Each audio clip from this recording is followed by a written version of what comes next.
Stereochemistry lecture number 8। तो हम आज पढ़ेंगे स्टीरियो आइसोमर। मतलब कि हमने पढ़ा था कन्फर्मर्स और जियोमेट्रिकल कॉन्फ़िगरेशनल पढ़ा था। तो कन्फर्मेशनल और कॉन्फ़िगरेशनल का पार्ट आज हम पढ़ रहे हैं स्टीरियो आइसोमर्स। स्टीरियो आइसोमर्स में क्या, जिसकी कनेक्टिविटी तो सेम होती है लेकिन डिफरेंस क्या होता है इसके स्पेशियल अरेंजमेंट में। तो कॉन्फ़िगरेशनल में हम पढ़ेंगे कि एक जो मिरर इमेज होते हैं, दूसरे जो मिरर इमेज नहीं होते हैं। तो अगर मिरर इमेज है तो उसमें भी हम दो पार्ट में डिवाइड करेंगे। जिसमें प्लेन ऑफ सिमेट्री प्रेजेंट हो उसे आइडेंटिकल कहेंगे, और जिस मिरर इमेज में प्लेन ऑफ सिमेट्री प्रेजेंट ना हो उसे इनोन्सियोमर कहेंगे।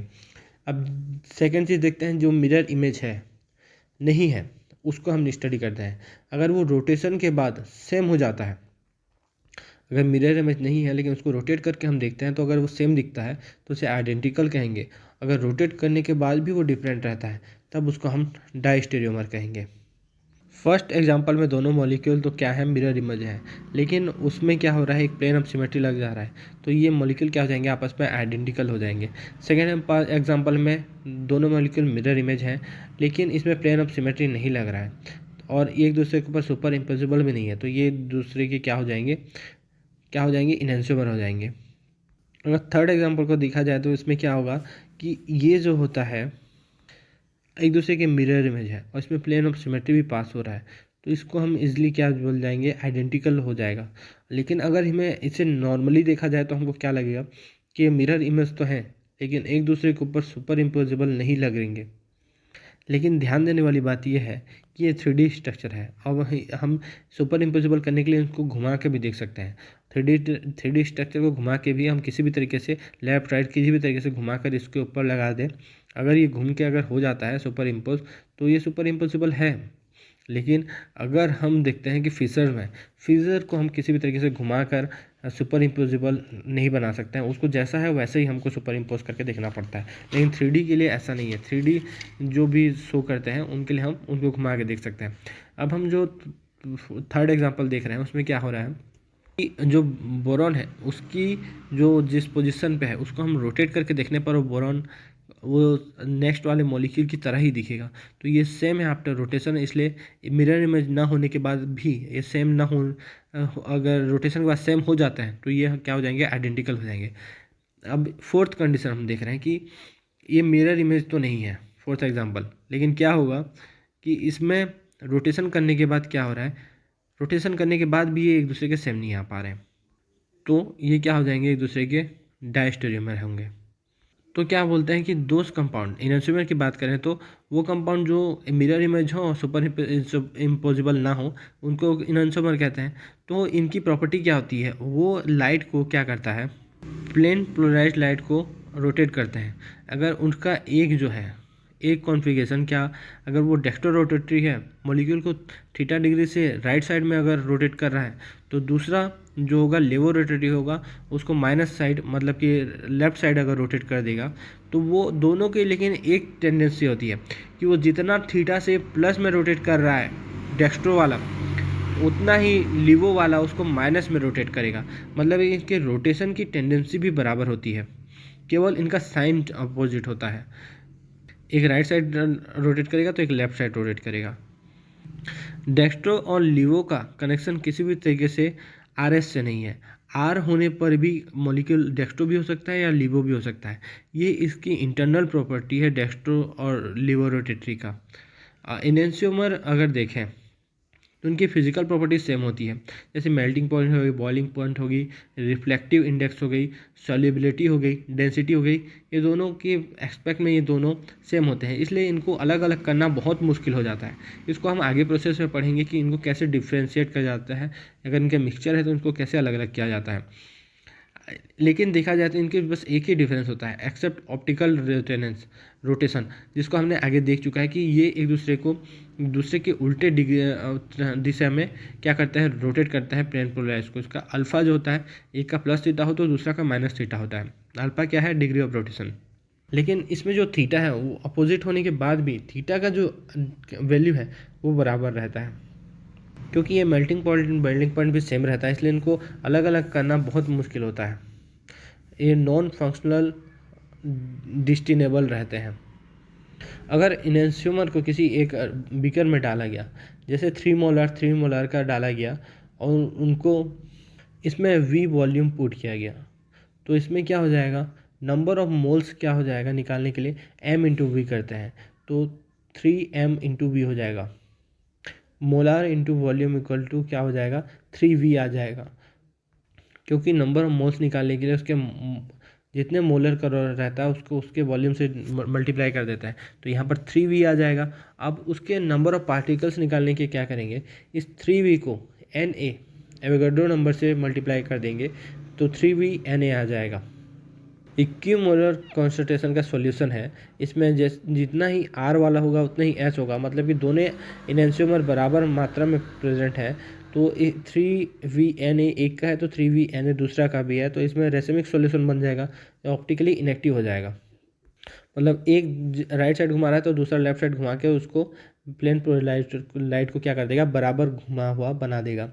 लेकिन अगर हम देखें कि अगर दो बीकर से हम एक बीकर में क्या ले रहे हैं, 3 मोलर का सॉल्यूशन, लेकिन हम इसमें वॉल्यूम नहीं दर्शा रहे हैं कि कितना कितना ले रहे हैं। जब तक हम तक वॉल्यूम नहीं दर्शाएंगे, दोनों का अगर 3 मोलार का भी हो, तब तक हम समझ नहीं पाएंगे कि वो रेसिमिक है या नहीं है। जब अगर उसको 3VNA बराबर बराबर लेते हैं तब तो ठीक है कि इसमें number of particle number of mole समान है। लेकिन एक का वॉल्यूम आधा ले लें, मतलब 3v ही लें, और फिर दूसरे का वॉल्यूम 2v ले लें, तो इसमें क्या हो जाएगा, एक का पार्टिकल का संख्या हो जाएगा, क्या हो जाएगा, 3VNA रहेगा, क्योंकि उसका मोलार 3 है और वॉल्यूम v लिया गया है और अवोगाड्रो संख्या Na है। लेकिन दूसरे का क्या हो जाएगा, 2v का पहले मल्टीप्लाई होगा उसके मोलार से जो कि 3 है, तो 6v हो जाएगा, और इसमें नंबर ऑफ पार्टिकल्स क्या आ जाएंगे, 6VNA आ जाएगा। तो इसमें जो फर्स्ट वाला होगा वो दूसरे के 3VNA तक के पार्टिकल को क्या कर पाएगा, उसके जो इफेक्ट आएंगे प्लेन पोलराइज पे उसको रोक पाएगा, बाकी के प्लेन पोलराइज लाइट के इफेक्ट को नहीं रोक पाएगा। और बाकी जो एक्स्ट्रा इसके 3VNA बचे हैं 6VNA में से, तो उसमें से क्या हो जाएगा, वो उतने मॉलिक्यूल जो हैं इसको ऑप्टिकली एक्टिव बना देंगे। ध्यान देने वाला कॉन्सेप्ट ये है कि जब ऑप्टिकली एक्टिव बन रहा है ऐसा, अगर ये दोनों बराबर में रहते और किसी ऐसे रिएजेंट में रहते, मतलब किसी एक ऐसे मिक्सचर, ये दोनों का मिक्सचर बराबर रहता, लेकिन अगर ये कायरल में रहते, मतलब ये दोनों किसी कायरल में डूबे हुए रहते, तो इनकी प्रॉपर्टी अलग अलग हो सकती थी। अगर ये एक आयरन में रखा जाए तब तो ये ऐसा बिहेवियर शो करेंगे दोनों। अगर इन दोनों को खाली मिलाया जाता है तो ये तो अगर बराबर मात्रा में मिलाया जाता है तो इनएक्टिव हो ही जाएंगे। लेकिन इसको एक आयरन में मिलाया जाए दोनों को बराबर मात्रा में, तब भी ये सेम बिहेवियर शो करेंगे। लेकिन किसी कायरल मॉलिक्यूल में अगर इसको रखा जाए तो इसकी बिहेवियर क्या होगी, इसका हम आगे स्टडी करेंगे। तब इनमें कायरल में रखा जाता है तो इनके बिहेवियर चेंजेस पे आते हैं। लेकिन ध्यान देने वाली बात एक है कि इनैंस्यूमर अगर सिंगली प्रेजेंट है तो ऑलवेज वो कायरल होता है और ऑप्टिकली एक्टिव भी होता है। इनैंस्यूमर अगर वन कायरल सेंटर प्रेजेंट है तो एक का कॉन्फ़िगरेशन R तो दूसरा का S होगा, और इनैंस्यूमर अगर दो दो कायरल सेंटर प्रेजेंट है तो एक का RR होगा तो दूसरा का SS होगा। डायस्टोनिमर आपस में मिरर इमेज नहीं होते हैं, लेकिन एक दिखने वाली कॉन्सेप्ट ये है कि ऑल जियोमेट्रिकल आइसोमर आर डायस्टोमर होते हैं। जो इतने भी जियोमेट्रिकल आइसोमर बनते हैं जैसे सिस ट्रांस होता है, EZ होता है, वो सब क्या होंगे, डायस्टोनिमर रहेंगे आपस में। ये कभी भी मिरर इमेज नहीं होते हैं, और मिरर इमेज ना होने के बाद भी रोटेशन के बाद भी ये सेम नहीं बनते हैं, इसलिए इनको हम क्या कहते हैं, डायस्टोनिमर कहते हैं। रोटेशन के बाद भी डिफरेंस रहते हैं। लेकिन एक देखने वाली बात यह है कि ऑल जियोमेट्रिकल आइसोमर तो डायस्टेरियोमर है, लेकिन all diastereomer are not geometrical isomer. इस कॉन्सेप्ट को भी हमको समझ के रखना चाहिए।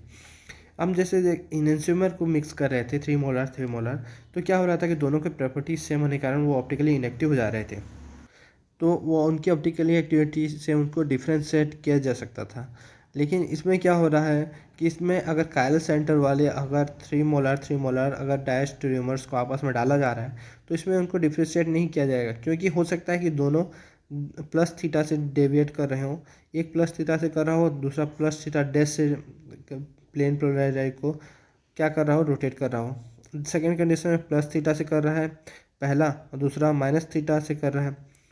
फर्स्ट केस में क्या हो जाएगा, थर्ड केस में माइनस थीटा से दोनों रोटेट कर दे रहे हैं, एक डैश में कर रहा है, एक माइनस थीटा और दूसरा माइनस थीटा डैश से कर रहा है। डैश मतलब अलग एंगल से भी कर रहा हो सकता है, समान इसमें एंगल भी समान होने की आवश्यकता जरूरी नहीं है। अब एक ऐसा केस हो सकता है कि एक माइनस थीटा से कर रहा हो, दूसरा प्लस थीटा से कर रहा हो, तो इस प्रकार से हम इसको ऑप्टिकली एक्टिविटी से हम इसको डिफ्रेंशिएट नहीं कर पाएंगे। लेकिन हम देखते हैं कि अगर किसी दो कायरल सेंटर है, उसमें अगर एक कायरल सेंटर में आर आर रिप्रेजेंटेशन है और दूसरा भी आर आर ही शो कर रहा है, तो एक मॉलिक्यूल का दो कायरल सेंटर आर आर और दूसरा मॉलिक्यूल का दो कायरल सेंटर आर आर, तो आपस में वो आइडेंटिकल होंगे। अगर पहला मॉलिक्यूल आर एस है और दूसरा मॉलिक्यूल आर आर है तो डायस्टेरियोमर होंगे। अगर पहला मॉलिक्यूल एस आर है और दूसरा मॉलिक्यूल आर आर है तो वो भी डायस्टेरियोमर होगा। अगर पहला मॉलिक्यूल एस एस है और दूसरा मॉलिक्यूल आर आर है तो वो आइडेंटिकल होगा। अगर पहला मॉलिक्यूल आर आर है और दूसरा मॉलिक्यूल एस एस है तब तो मॉलिक्यूल इनैंसियोमर होंगे। अगर पहला कायरल सेंटर एस आर है और second chiral centre R S है तब भी ये आपस में क्या होंगे, इनैंसियोमर होंगे। और डायस्टेरियोमर के फिजिकल प्रॉपर्टी भी डिफरेंट हो सकते हैं। इनैंसियोमर जिस तरीके से ऑलवेज कायरल होते हैं तो वैसा जरूरी नहीं है, ऑप्टिकली एक्टिव होते हैं वैसे जरूरी नहीं है कि डायस्टेरियोमर ऑलवेज कायरल हो। दो मॉलिक्यूल जिसमें प्लेन पोलराइज्ड लाइट भी लग रहा है, अगर वो आपस में क्या हो, एक दूसरे के मिरर इमेज ना हो और रोटेशन के बाद सेम नहीं आ रहे हों, बस उनकी कनेक्टिविटी सेम होनी चाहिए और स्पेशियल अरेंजमेंट डिफरेंस होना चाहिए, वो तो हमको स्टीरियो आइसोमर के लिए सबसे ज़रूरी चीज़ है कि कनेक्टिविटी सेम और क्या स्पेशियल अरेंजमेंट, स्पेस में जो अरेंजमेंट है वो डिफरेंट हो। तो ये ऐसे मॉलिक्यूल क्या कहलाएंगे, डायस्टेरियोमर कहलाएंगे। जिनमें प्लेन पोलराइज्ड लाइट भी लग रहा हो, सेंटर ऑफ सिमेट्री भी लग सकता है, वो सब चलेगा। बस वो क्या होना चाहिए, एक दूसरे के मिरर इमेज नहीं होना चाहिए और रोटेशन के बाद भी सेम नहीं आना चाहिए, स्पेशल अरेंजमेंट सेम होना चाहिए और इसमें कनेक्टिविटी सेम होनी चाहिए।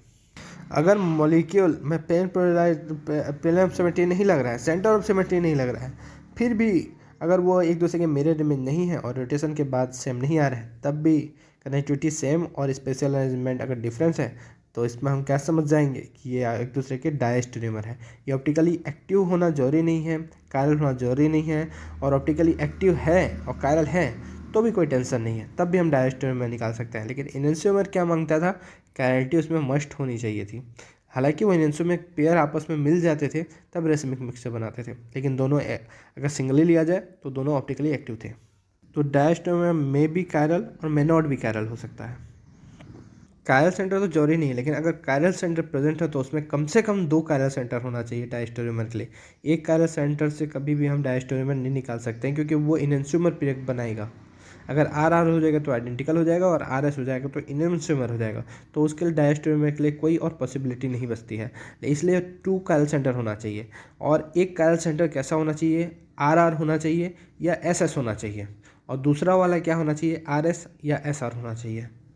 मतलब कि एक क्या होना चाहिए, पूरा आर आर या एस एस होना चाहिए और दूसरा क्या होना चाहिए, आर एस या एस आर होना चाहिए।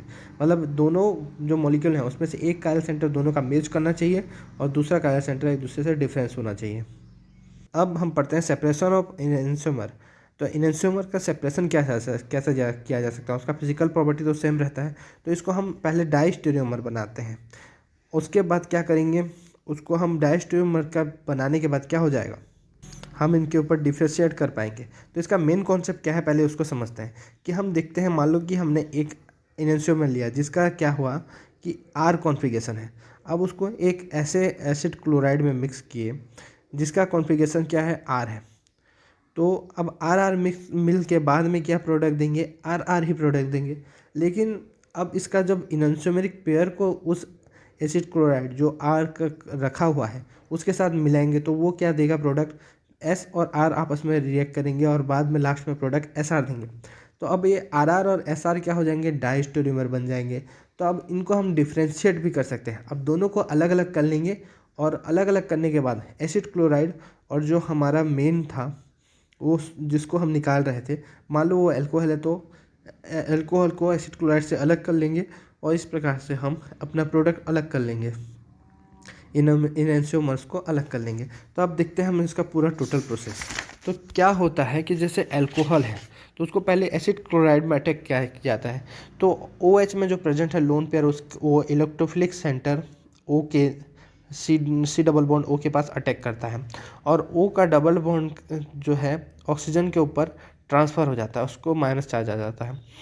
अब जो होता है अटैक होने के बाद क्या आता है कि जो वेज में था OH वो इलेक्ट्रोफिलिक सेंटर पे अटैच हो जाता है और ऑक्सीजन में प्लस चला जाता है। लेकिन इसमें अब हम पिरिडिन डालते हैं, तो पिरिडिन जो क्या करता है वो वो जो पॉजिटिव है उसके पास प्रेजेंट हाइड्रोजन को प्रोटॉन के रूप में एक्सेप्ट करता है, क्योंकि पिरिमिडिन बेस है और वो प्रोटॉन का गुड एक्सेप्टर है।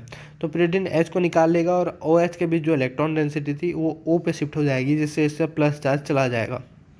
और साइमल्टेनियसली उस जो पहले ऑक्सीजन पे जो माइनस चार्ज आया था वो फिर से अपने और डबल बॉन्ड लाएगा, क्योंकि वहाँ पर क्लोरीन जुड़ा हुआ है। और इस कार्बन सेंटर का क्या हाइब्रिडाइजेशन आ गया था sp3, और कार्बन क्लोरीन एक अच्छा गुड लिविंग ग्रुप है, तो वो क्लोरीन निकल जाएगा और ऑक्सीजन उसके जगह डबल बॉन्ड लाके इस कार्बन की वैलेंसी को कंप्लीट करेगा।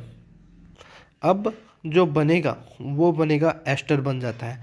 अब इस एस्टर का हाइड्रेशन करेंगे और हाइड्रेशन करने के बाद क्या बन जाएगा, एसिड। जो पहले हमने एसिड क्लोराइड डाला था उसमें से एसिड अपना निकल जाएगा, और जो हमने अल्कोहल डाला था वो क्या जो ओ के फॉर्म में है वो हाइड्रोजन लेके हाइड्रेशन के बाद क्या हो जाएगा, अल्कोहल बन जाएगा। तो हमने देखा था कॉन्सेप्ट से समझा था कि अगर एसिड क्लोराइड आर का लिए थे और इनएंसोवेर क्या आर का था, तो प्रोडक्ट आर बनते हैं। और अगर एस का लिया होता हमने अल्कोहल और एसिड क्लोराइड आर का रहता तो प्रोडक्ट RS बनता, तो आपस में डाइस्टेरियोमर थे।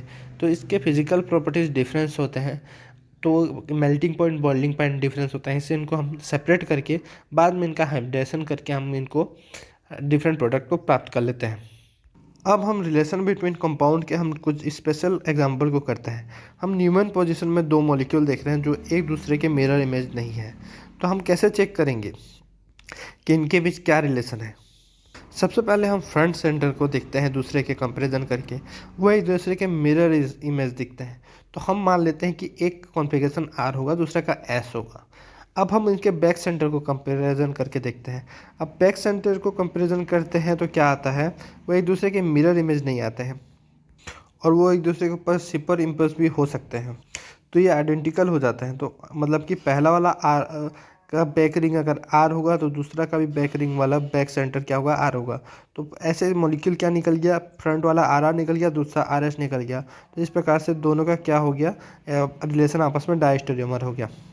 अगर हम सेकेंड न्यूमन का एग्जांपल देखते हैं तो क्या हो गया कि बैक सेंटर को अगर देखें तो क्या होगा कि वो एक दूसरे के क्या होंगे, मिरर इमेज होंगे। मिरर इमेज होने के कारण एक का कॉन्फ़िगरेशन R तो दूसरा का S मान लेंगे। हम सिर्फ हम एज्यूम करते हैं, हम इसको निकाल नहीं रहे हैं, तो RS मान लिए दोनों का डिफरेंट। और फ्रंट सेंटर को देखें तो फ्रंट सेंटर को देखने में हमको क्या आया कि मिरर इमेज से पहले हमको सबसे पहले क्या चेक करना चाहिए कि वो दोनों कायरल सेंटर है या नहीं। तो कायरल सेंटर फ्रंट वाला तो है नहीं, लेकिन वो क्या होता अगर हम ऐसे ही क्वेश्चन में गड़बड़ी करने के लिए दिया था कि वो हमें देखें कि वो एक दूसरे के मिरर इमेज तो है नहीं, आइडेंटिकल हैं, और इसको हम क्या बना लें, RR मान लें या SS मान लें, और हम इन दोनों को डायस्टेरियोमर मान लें। लेकिन ऐसा है नहीं, फ्रंट सेंटर में कोई भी कायरल सेंटर नहीं है, तो हम केवल बैक सेंटर के अकॉर्डिंग ही इसको नेमिंग करेंगे। और बैक सेंटर क्या हुआ था, एक दूसरे से डिफरेंट था, RS था, तो इसलिए हम इसको क्या मान लेंगे, इनएंसोमेरिक पेयर। अब थर्ड एग्जांपल देखते हैं जो फिशर का दिया हुआ है। तो उसमें क्या किया है, कनेक्टिविटी को ही सेम कर लिया है। तो हमको सबसे इम्पोर्टेंट बात यह है कि हम जब भी स्टीरियो आइसोमर या कॉन्फ़िगरेशनल देख रहे हैं तो उसमें क्या होना चाहिए, सबसे पहले इंपॉर्टेंट बात क्या है, सबसे पहला पॉइंट क्या है कि कनेक्टिविटी सेम होनी चाहिए और स्पेशियल अरेंजमेंट डिफरेंस हो, तभी हम स्टीरियो आइसोमर का स्टडी करते हैं। यहाँ पर तो कनेक्टिविटी ही डिफरेंस हो गया, तो ये क्या होंगे, स्ट्रक्चरल आइसोमर होंगे। उसमें से पोजीशन चेन कुछ भी हो सकता है, ये स्ट्रक्चरल आइसोमर है। इसको हम स्ट्रक्चरल आइसोमर स्टडी करके इसको डिफाइन कर सकते हैं।